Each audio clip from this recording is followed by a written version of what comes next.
میری والدہ جس کے میں بہت پیار کرتا تھا وہ مجھے سارا وقت کہتی رہتی تھی، میں سمجھتا تھا ان کو کیا پتا، دنیا تو یہ آگے نکل گئی ہے، یہ تو پرانی باتیں کر رہی ہیں. میں تو یہ اندر سے ان کے سامنے والد صاحب کے ساتھ جمعے کی نماز پہ بھی چلا جاتا تھا، یہ نہیں پتا کہ نماز میں پڑھ کیا رہا ہوں، کہ مانگ رہا ہوں سیدھا راستہ اور لگا ہوں دوسرے راستے پہ. اس لیے میں چاہتا ہوں کہ ہمارے بچوں کو یہ نہ ہو. میں چاہتا ہوں کہ جو ہمارا یوتھ ہے، جو ہماری فیوچر ہے، میں چاہتا ہوں کہ میری نوجوانوں کو سب کو پتا ہو کہ ہم ہیں کیا، یہ کیوں ملک بنا تھا. جو دنیا کا تاریخ کا سب سے عظیم لیڈر نہ کبھی آیا نہ کبھی آ سکتا ہے، جس کو اللہ کہہ رہا ہے اپنا رول ماڈل بناؤ، تو آپ اس کو رول ماڈل تب بنائیں گے آپ کو پتا تو چلے کہ رول ماڈل کی صفتیں کیا تھی.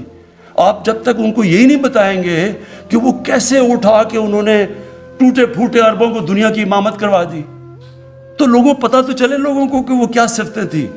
ہماری یونیورسٹیز میں، سکولز میں کبھی بھی جب تک ہم ان کو صحیح معنی میں اپنے نبی صلی اللہ علیہ وسلم سے عشق کرانے، ہم عشق کرتے ہیں نا، لیکن ان کی جب تک ہم بتائیں گے نہیں، لیڈر ہی نہیں بن سکتے، کیونکہ ان سے بڑا لیڈر آیا ہی نہیں. وہ کیسا لیڈر تھا جس کو دیکھ کے سارے لیڈر بن گئے. ایک کتاب ہے دی عرب کانکویسٹ، انگریز نے لکھی ہوئی ہے. وہ اس کتاب کے اندر بتاتا ہے کہ جو جنرل بنتا تھا وہ جا کے وہ کام کر دیتا تھا، یعنی کوئی سوچ ہی نہیں سکتا تھا، کسی کا نام بھی نہیں ہوتا تھا جا کے بڑا.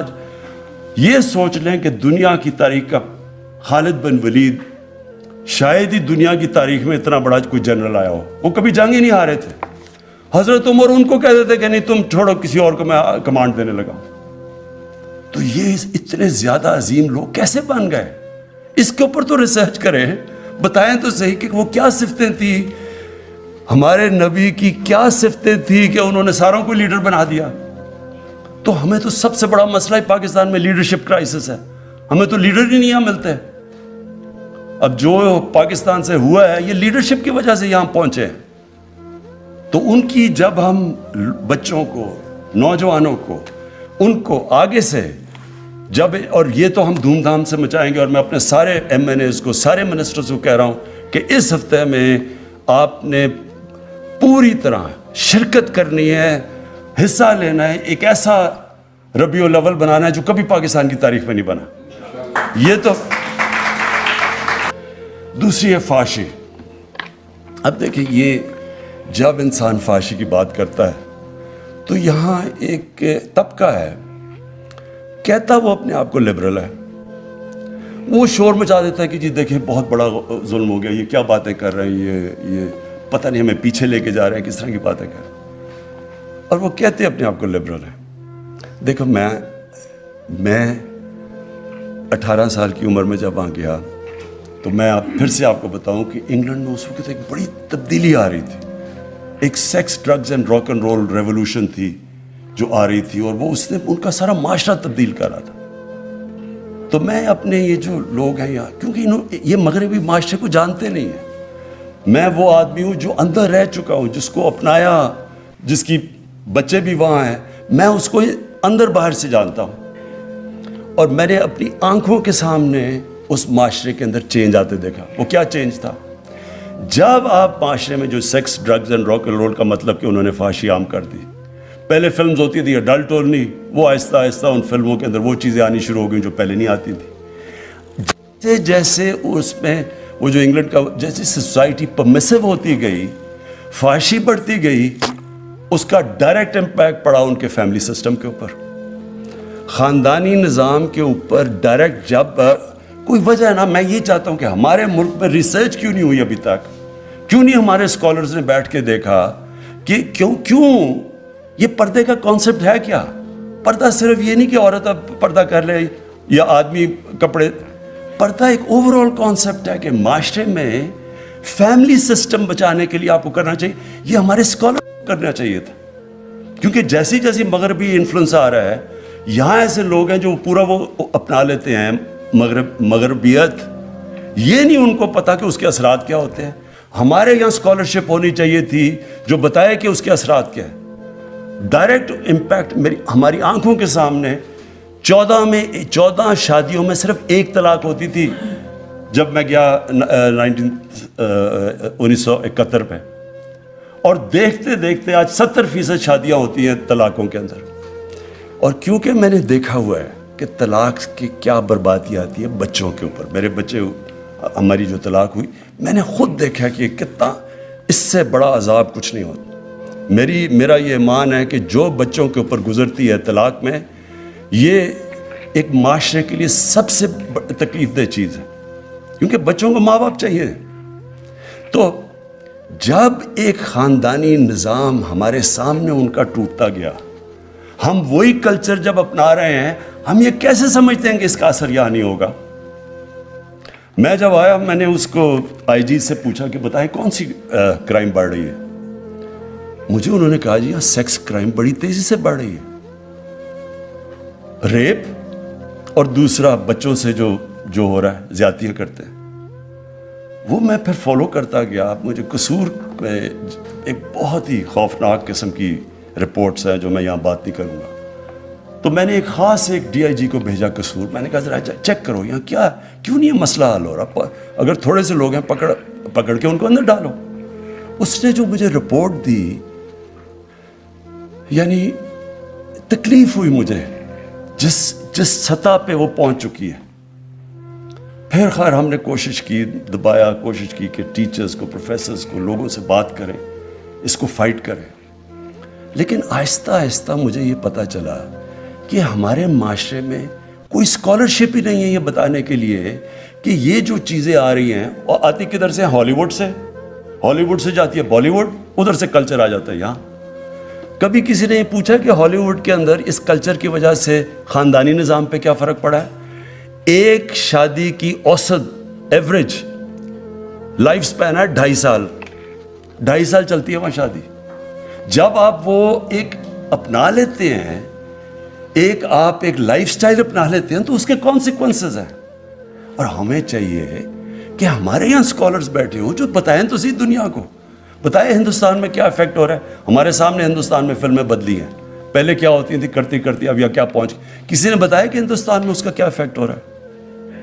تو جب تک ہم اپنے یوتھ کو بتائیں گے ہی نہیں کہ یہ تو طرز زندگی ہے، آپ کی چوائس ہے، لیکن ہم بتائیں تو صحیح کہ اس کا یہ اثرات ہوں گے آپ کے معاشرے کے اوپر. تو میں تب سے مجھے یہ خوف آنا شروع ہوا کہ ہم یہ کیسے سیکس کرائم کو فائٹ کریں. میں نے جب ان سے پوچھا، میں نے کہا جی سیکس کہ کتنے لوگ آپ پکڑتے؟ جب پکڑے دیکھیں تو بہت کم ہے. اس نے کہا، آئی جی نے کہا جی لوگ شرم سے نہ عورتیں بتاتی ہیں نہ بچوں، خاندان بتانا چاہتے ہیں کہ جی ہوا کیا ہے. ایک بڑا ریپ کیس ہوا، میں خود فالو کر رہا تھا اس کو. میں نے آئی جی سے پوچھا کیوں یہ آدمی یہ نکل کیوں گیا؟ کہتا جی وہ جو خاتون ہے وہ کہتی ہے میں نے نہیں اس کے رپورٹ درج کروانی. اس کو اتنی شرم ہے، وہ دبانا چاہتی ہے. تو گورنمنٹ کیا کرے پھر؟ آپ ایکشن ہی نہیں لے سکتے ان کے اگینسٹ. تو کرپشن، اس سے بھی معاشرہ لڑتا ہے، قانون سے نہیں آپ لڑ سکتے. اور یہ جو سیکس کرائم پھیلتی جا رہی ہے، یہ معاشرہ اس کا مقابلہ کرتا ہے. اس پہ سارے معاشرے کو فیصلہ کرنا پڑتا ہے. اور اس کے اندر ہماری اسکالرز کی، ہمارے عالم کی بہت بڑی اب ذمہ داری آ گئی ہے. موبائل فون نے دنیا بدل دی ہے، پاکستان نہیں بدلا، دنیا بدل گئی ہے. بچوں کے پاس اب ان کے فون کے اوپر وہ مٹیریل ہے جو انسانی تاریخ میں کبھی بچے ایسی چیزیں نہیں دیکھتے تھے. یہ بہت بڑا چیلنج آ رہا ہے سامنے. اور میں کئی ماں باپ جو سن رہے ہوں گے ان کو پتہ ہے میں کیا باتیں کر رہا ہوں کہ کیا گزر رہی ہے ان کے گھروں پہ. اسکولوں کے اندر کیا ہو رہا ہے آج کل، ڈرگز کیسے اسکولوں میں چلی گئی ہے. یہ صرف قانون سے نہیں لڑا جاتا، یہ معاشرہ لڑتا ہے. اور اس لیے میں واپس آ رہا ہوں کہ اس کا صرف ایک راستہ ہے کہ ہماری ساری قوم عشق کرتی ہے نبی صلی اللہ علیہ وسلم سے. ہم عشق کرتے ہیں ان سے، لیکن ان کی زندگی کی جو حکم ہے قرآن میں کہ ان کی سنت اپنی زندگی کے اوپر لاگو کرو، وہ تو کریں. وہ کر نہیں رہے ہم. اور کنفیوژن ہے ٹوٹل.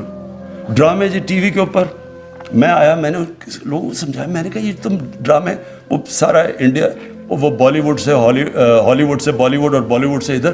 میں کہا آپ کو نہیں پتا کہ اس کا کیا اثر ہو رہا ہے معاشرے پہ؟ کہتا جی دیکھتا ہی کوئی نہیں ہے. اگر ہم یہ نہیں کریں گے تو لوگ. میں نے پھر جا کے پریزیڈنٹ اردوغان سے اس کا وہ جو ارطغرل ڈرامہ لے کے آیا یہاں, اس لیے لے کے آیا ان کو بتانے کے لیے کہ اس میں فحاشی نہیں ہے, وہ سب سے زیادہ دیکھا جاتا ہے.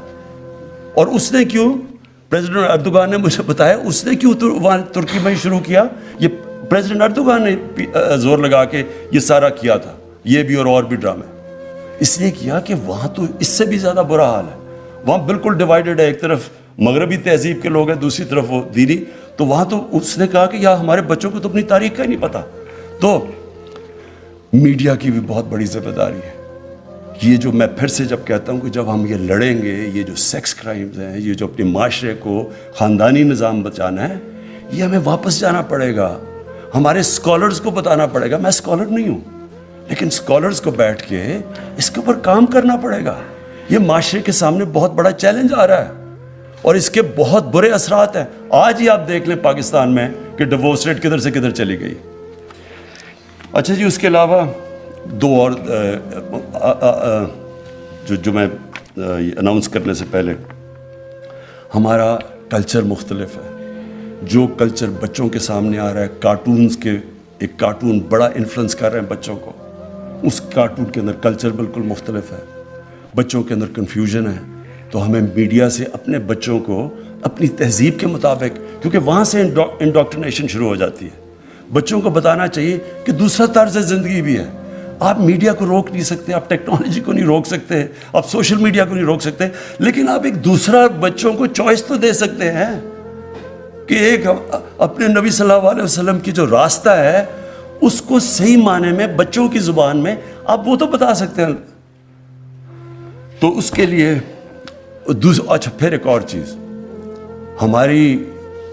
ہمارے دین کے اندر بڑا خاص رتبہ ہے والدین کا, ماں کا بہت بڑا رتبہ ہے. مجھے جب میں نے چیک کیا کہ ہو کیا رہا ہے, بچے بڑے ہو کے اپنے ماں باپ کو گھر سے نکال دیتے ہیں. ہمیں قانون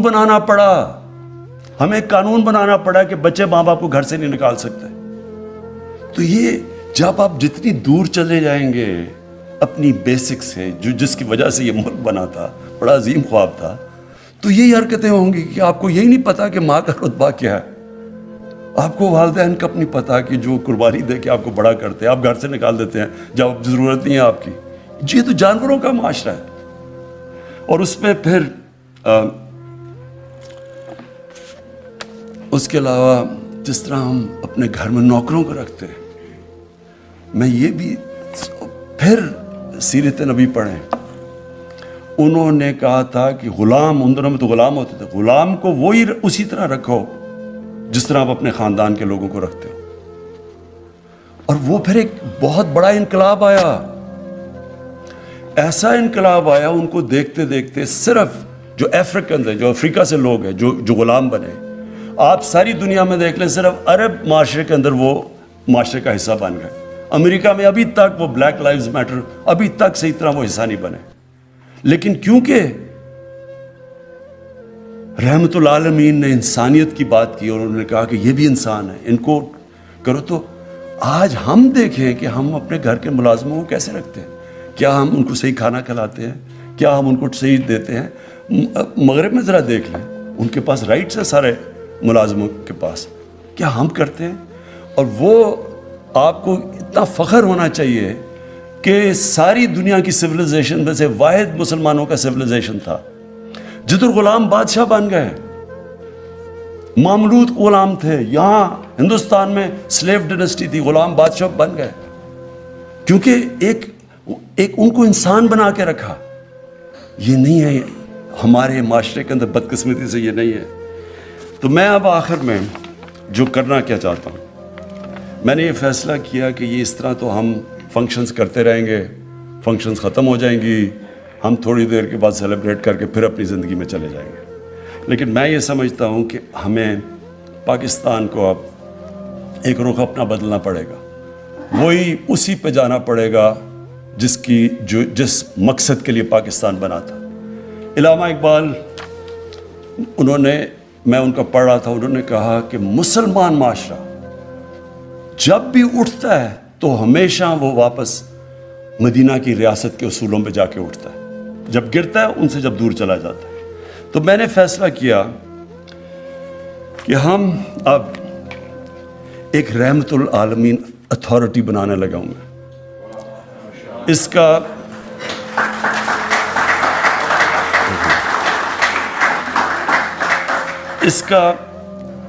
کا مقصد یہ ہے کہ ان کی زندگی اس اتھارٹی کے اندر اسکالرز ہوں گے جو کہ ان کا سارا وقت مقصد ہوگا کہ نبی صلی اللہ علیہ وسلم کی زندگی، بچوں کو کیا پڑھانی ہے، بڑوں کو کیا پڑھانی ہے، کیسے اپنی زندگی میں لے کے آنی ہے، ان کو ریلیونٹ کیسے کرنا ہے اپنی زندگی میں۔ تو اس کے لیے پہلے تو میں ایک چیئرمین، اچھا اس کا تو پیٹرن میں خود بنوں گا، لیکن چیئرمین ہم جس کی بڑی تفسیر کے اوپر جس نے کتابیں لکھی ہوئی ہیں، جس کا کمانڈ ہے، جو کہ ایک اسکالر ہے، اس کو ہم اس کا چیئرمین ابھی ہم ڈھونڈنا شروع کر دیا ہم نے، اس کیلیبر کا آدمی۔ اس کے اوپر ایک انٹرنیشنل ایڈوائزری بورڈ بنے گا جس میں دنیا میں جو ٹاپ مسلمان اسکالرز ہیں ان کو ہم ایڈوائزری بورڈ کے اوپر لے کے آئیں گے۔ کئی نام بھی ہم نے ابھی دیکھ لیے ہیں، ان کو اپروچ بھی کر رہے ہیں کہ اوپر سے ایک انٹرنیشنل بورڈ بنے گا، نیچے یہاں ایک چیئرمین ہوگا رحمت العالمین اتھارٹی کا۔ اور اس کا کام کیا ہوگا؟ اس کا کام یہ ہوگا کہ یہ اسلام کی جو مغرب میں بھی جو ہمیں ان کو سمجھ نہیں ہے کہ اسلام ایک پیار کا دین ہے، اسلام کا مقصد انسانوں کو اکٹھے کرنے کا، رحمت العالمین ایکسپلین کرے گا دنیا کو۔ تو یہ اتھارٹی میں بھی ہم ان کو اس اسٹیٹ پہ بٹھائیں گے کہ دنیا کو ایکسپلین کر سکیں کہ اسلام کیا ہے، بجائے یہ ہوتا ہے کہ وہاں کچھ ہو جاتا ہے، یہاں آ کے پتھراؤ شروع ہو جاتا ہے، یہاں شور مچ جاتا ہے، لوگ کہتے ہیں جی دیکھیں یہ کس طرح کے لوگ ہیں، ہم جواب بھی نہیں دے سکتے اور ان کی زبان میں بھی نہیں جواب دے سکتے کہ جو وہ سمجھیں کہ زبان کیا ہے۔ تو اس لیے یہ اتھارٹی کا، اس کے جو چیئرمین ہوگا، جو اتھارٹی، اس کا ایک یہ کام ہوگا کہ بتائے دنیا کو کہ اسلام ہے کیا، یہ ایک پیار کا دین ہے۔ اس میں تو جو ہمارے، اور جیسے ہی وہ نبی صلی اللہ علیہ وسلم کی زندگی بتائیں گے لوگوں کو پتہ چلے گا کہ یہ تو ایک انسانیت کا دین ہے۔ اس کے بعد پھر اس کے اندر ایک اسکالر جو ہوگا، یہ سب اسکالرز ہوں گے، اس اسکالر کا کام ہوگا کہ اسکولوں کے جو کریکولم ہیں ان کو مانیٹر کرے، کیونکہ ہم نے 8، 9، 10 کتابوں میں اب سیرت نبی کا کورس شروع کیا، اس کو مانیٹر کیا جائے گا کہ کیسا پڑھ رہا ہے، اس میں کیا ہے، کوئی چینج کرنا ہے، کیونکہ وہ سارا ڈسکشن ہو رہی ہوگی اسکالرز کے ساتھ کہ ہم کیسے اس کو بہتر کر سکتے ہیں۔ اور ساتھ ہم پھر باقی دین بھی جو ہیں، جو ہمارے ہندو ہیں، سکھ، ان کو بھی ہم پڑھائیں گے، کیونکہ سارے دین بات تو انسانیت کی کرتے ہیں، تو اس لیے آپ کو بھی، ان کو بھی، ساروں کو ہم چاہیں گے کہ وہ بھی پوری طرح آگاہ ہوں کہ اپنے دین سے کیا۔ پھر یونیورسٹیز کے اندر یہی جو بورڈ ہوگا، اس میں ایک ہوگا کہ جو یونیورسٹیز میں ریسرچ کروائے گا۔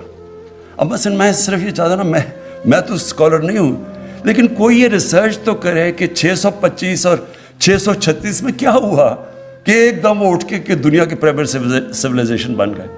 وہ ریسرچ تو کرنی چاہیے، اس میں بڑے پہلو ہیں اس کے، میں تو موٹی موٹی آپ کو چیز بتا رہا ہوں، لیکن ہر معاشرے کے اندر یہ ریسرچ سب سے امپورٹنٹ، اور یہ ہوتی ہے یونیورسٹیز کے اندر ریسرچ۔ ہماری یونیورسٹیز کے اندر مثلا میں نے آپ بات کی کہ یہ جب آپ مغربی کلچر لے کے آتے ہیں تو اس کو پتہ تو چلے کہ ان کی اسٹرینگتھ کیا ہے، ویکنس کیا ہے، کہ کیا وہ کیا نقصان کدھر پہنچائے گا، فائدہ کدھر پہنچائے گا۔ ان کی اچھی چیز ہے، مثلا ان کی مورالٹی بہت زبردست ہے، ہمارے سے زیادہ بہتر ہے، لیکن جدھر ہمارے معاشرے کو، خاندانی نظام کو کیا نقصان پہنچ رہا ہے، اس کا کام ہوگا کہ پھر اس میں یہ پوری طرح اس کے تحقیقات کریں، یونیورسٹیز میں ان کو پروجیکٹس دیں، ریسرچ کریں۔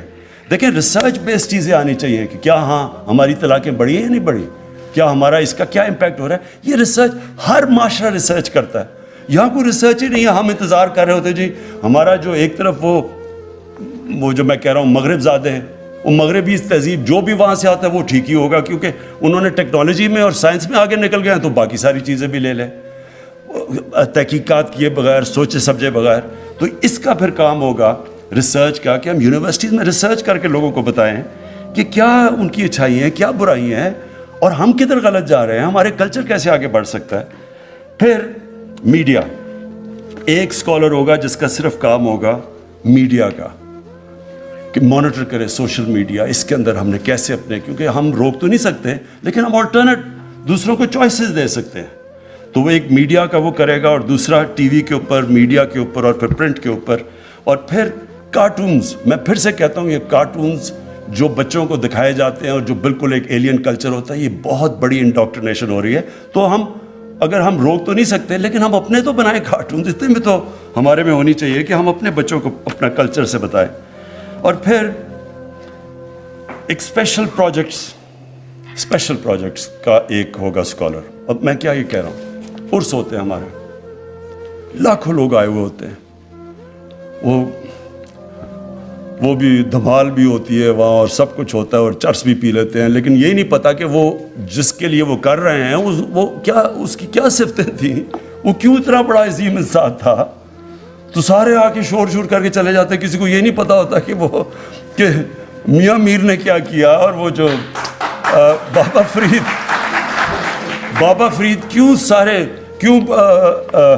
گرو نانک بابا فرید کے مرید تھے, کیا وجہ تھی, ان کی کیا ٹیچنگز تھیں.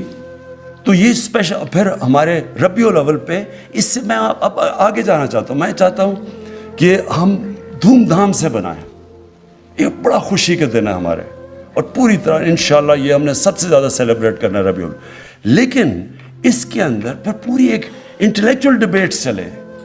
آپ کو پتہ ہے مسلمان جب عروج میں تھا, مجھے تو تکلیف ہوتی ہے کہ تو اپنی تاریخ پڑھ کے, کہ 800 کے اندر 9th سینچری میں مسلمانوں میں ڈبیٹس کیا چل رہی تھی, رائٹس آف چائلڈ, کہ بچے کے کیا حقوق ہونے چاہیے. یعنی وہاں کدھر وہاں پہنچے ہوئے تھے. اور آج ہم دیکھیں کہ ہمارا کوئی اپنی ریسرچ ہی نہیں ہے کہ ہمارے بچوں کے اوپر یا کیا امپیکٹ پڑ رہا ہے. تو میں چاہتا ہوں کہ اب جو ہماری, جب ہم سیلیبریٹ کریں تو اس میں انٹلیکچوئل سامنے آئیں, بتائیں کہ جناب آپ, ہم کیوں یہ سیرت نبی پہ چلنا چاہتے ہیں. تو اس لیے یہ بھی میں نے اسپیشل پروجیکٹس کے لیے ایک ہوگا جو سارا جائزہ لے گا, جتنے ہمارے ریلیجس, جتنے بھی ہمارے ہم مذہب محرم ہیں, اس میں بھی بتائیں تو صحیح کہ وہ حضرت امام حسین کی قربانی کیا تھی, کیوں اصول زندگی سے زیادہ بہتر ہو سکتا ہے. یعنی میں چاہتا ہوں کہ اس کے اوپر اب اور لیول کے اوپر ہم لے کے جائیں اپنے ساری جتنے بھی ہماری دینی فنکشنز ہیں. ہر دین کی فنکشن کے پیچھے ایک فلسفہ ہوتا ہے. محمد سے میں آپ کو, پردے کے پیچھے ایک فلسفہ ہے. کسی نے بتایا کہ کیا وجہ ہے, کسی نے کسی کو ایکسپلین کیا ہے. تو انشاءاللہ یہ ہماری ریسرچ کرے گی اور اسپیشل پروجیکٹس. آخر میں جی میں یہ چاہتا ہوں کہ ہمارا جو یوتھ ہے وہ نہ اسے ہو جو میرے سے ہوئی جب میں پہلی دفعہ برطانیہ گیا. مجھے کوئی سمجھ نہیں تھی, میری کوئی گراؤنڈنگ نہیں تھی اپنے, مجھے اپنی نبی صلی اللہ علیہ وسلم کی زندگی کا کوئی صحیح معنی میں علم نہیں تھا. ہمارے لیے ہمارے انگلش میڈیم ایجوکیشن نے بیسکلی ہمارے اندر تاثر یہ ڈال دیا کہ ہم سب پیچھے ہیں, ہمارا دین آؤٹ ڈیٹڈ ہے, ہمارا کلچر پیچھے ہے, اور جو بھی ہے تو وہ مغرب ہے. اور یہ بدقسمتی سے ابھی بھی ہمارے بچوں میں جس طرح کا سوشل میڈیا پہ کانٹینٹ آ رہا ہے, فلمیں آتی ہیں, سب کچھ آتا ہے. تو دیکھیں دین میں تو کوئی زبردستی نہیں ہے, قرآن کی تو آیت ہے, اللہ کا تو حکم ہے کہ دین میں زبردستی نہیں ہے. وہ کیوں نہیں ہے کہ پیغمبروں کے بھی بچے, ان کے اپنے بیٹے, حضرت نوح علیہ السلام کا اپنا بیٹا نہیں سیدھے راستے پہ لگا, تو ہم کس کو زبردستی سیدھے راستے پہ لگا سکتے ہیں. حضرت لوط علیہ السلام کی بیوی نہیں سیدھے راستے پہ لگی, تو ہم کون ہیں. تو دین میں زبردستی تو نہیں ہے, لیکن کم از کم ہمارے بچوں کو چوائس تو پتہ چل جائے گا. اگر یہ راستے پہ چلو گے تو یہ اس کے مسئلے ہیں, اور اگر اس راستے پہ چلو گے تو یہ ہے کہ یہ جو آپ قرآن میں آپ کہتے ہیں کہ اللہ مجھے ان کے راستے پہ لگا, نعمتیں جن کو بخشی, وہ نعمتوں کا راستہ یہ ہے, جو تباہی کا راستہ ہے وہ یہ ہے. پتہ تو چلے بچوں کو, چوائسز تو اپنے بچوں کے سامنے رکھیں.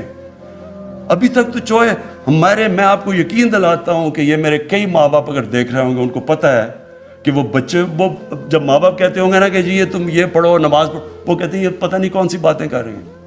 میری والدہ جس کے میں بہت پیار کرتا تھا, وہ مجھے سارا وقت کہتی رہتی تھی, میں سمجھتا تھا ان کو کیا پتا، دنیا تو یہ آگے نکل گئی ہے، یہ تو پرانی باتیں کر رہی ہیں. میں تو یہ اندر سے ان کے سامنے والد صاحب کے ساتھ جمعے کی نماز پہ بھی چلا جاتا تھا. یہ نہیں پتا کہ نماز میں پڑھ کیا رہا ہوں، کہ مانگ رہا ہوں سیدھا راستہ اور لگا ہوں دوسرے راستے پہ. اس لیے میں چاہتا ہوں کہ ہمارے بچوں کو یہ نہ ہو.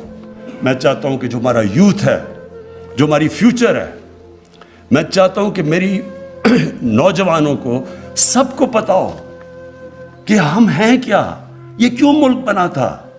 جو دنیا کا تاریخ کا سب سے عظیم لیڈر نہ کبھی آیا ہے نہ کبھی آ سکتا ہے، جس کو اللہ کہہ رہا ہے اپنا رول ماڈل بناؤ، تو آپ اس کو رول ماڈل تب بنائیں گے آپ کو پتا تو چلے کہ رول ماڈل کی صفتیں کیا تھی.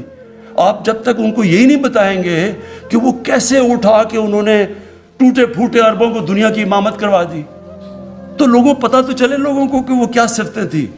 ہماری یونیورسٹیز میں، سکولز میں کبھی بھی جب تک ہم ان کو صحیح معنی میں اپنے نبی صلی اللہ علیہ وسلم سے عشق کرانے، ہم عشق کرتے ہیں نا، لیکن ان کی جب تک ہم بتائیں گے نہیں، لیڈر ہی نہیں بن سکتے، کہ ان سے بڑا لیڈر آیا ہی نہیں.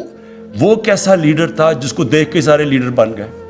ایک کتاب ہے دی عرب کانکویسٹ، انگریز نے لکھی ہوئی ہے. وہ اس کتاب کے اندر بتاتا ہے کہ جو جنرل بنتا تھا وہ جا کے وہ کام کر دیتا تھا، یعنی کوئی سوچ ہی نہیں سکتا تھا، کسی کا نام بھی نہیں ہوتا تھا جا کے بڑا.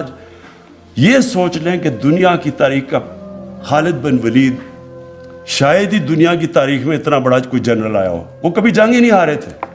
حضرت عمر ان کو کہتے تھے کہ نہیں تم چھوڑو، کسی اور کو میں کمانڈ دینے لگا ہوں. تو یہ اتنے زیادہ عظیم لوگ کیسے بن گئے؟ اس کے اوپر تو ریسرچ کریں، بتائیں تو صحیح کہ وہ کیا صفتیں تھیں، ہمارے نبی کی کیا صفتیں تھیں کہ انہوں نے ساروں کو لیڈر بنا دیا. تو ہمیں تو سب سے بڑا مسئلہ ہے پاکستان میں لیڈرشپ کرائسس ہے. ہمیں تو لیڈر ہی نہیں یہاں ملتے. اب جو پاکستان سے ہوا ہے یہ لیڈرشپ کی وجہ سے یہاں پہنچے ہیں. تو ان کی جب ہم بچوں کو، نوجوانوں کو، ان کو آگے سے جب، اور یہ تو ہم دھوم دھام سے مچائیں گے، اور میں اپنے سارے ایم این ایز کو، سارے منسٹرز کو کہہ رہا ہوں کہ اس ہفتے میں آپ نے پوری طرح شرکت کرنی ہے، حصہ لینا ہے. ایک ایسا ربیع الاول بنانا ہے جو کبھی پاکستان کی تاریخ میں نہیں بنا. یہ تو لیکن آگے ہم نے اس کو اس سے بھی اوپر لے کے جانا ہے. اور آگے میں یہ چاہوں گا سب سے زیادہ کہ اسکولوں کے اندر رٹانی بچوں کا، بچے تو کئی دفعہ رٹ لیتے ہیں، باقاعدہ بچوں سے پتہ چلیں کہ کیا وہ سمجھ گئے ہیں کہ یہ کیا تھا عظمت کا راستہ. تو انشاءاللہ اس کو ہم اب ایک پوری یہ جو رب العالمین اتھارٹی ہے اس کو اب پورا اسٹیبلش کریں گے. اس میں اسکالرز ہوں گے، دنیا کے باہر بھی ہم بتائیں گے کہ آگے سے کبھی کوئی یہ جو جس طرح گستاخی کرتے ہیں ان کی شان میں، اس کے اوپر ایک بڑا زبردست انٹلیکچوئل قسم کا جواب جائے گا، بجائے اس کے کہ ہم اپنا توڑ پھوڑ کر کے اور نقصان کریں. اور اندر اپنے اسکولوں کا ہم مانیٹر کریں گے. جو چیئرمین ہوگا اس کمیٹی کا، اس کا کام ہوگا کہ اوور آل سارے علماء پاکستان میں ان سے سب سے رابطے کریں. بڑے بڑے ہمارے علماء بیٹھے ہوئے ہیں، کوشش کریں کہ ہم ساری کئی جوائنٹ ہم اکٹھے مل کے اسٹیٹمنٹس دیں، بجائے کوئی سی کی 1.5 انٹ کی مسجد ادھر ہے ادھر ہے. کوئی مشترکہ ایک پلان کریں، لیکن اسکالرز مل کے بیٹھ کے کریں. کوشش کریں کہ اب اپنے ملک کو واقعی ادھر لے کے جائے جو کہ 74 سال پہلے یہ ملک جب جس ویژن کے نام پہ بنا تھا. بہت بہت شکریہ.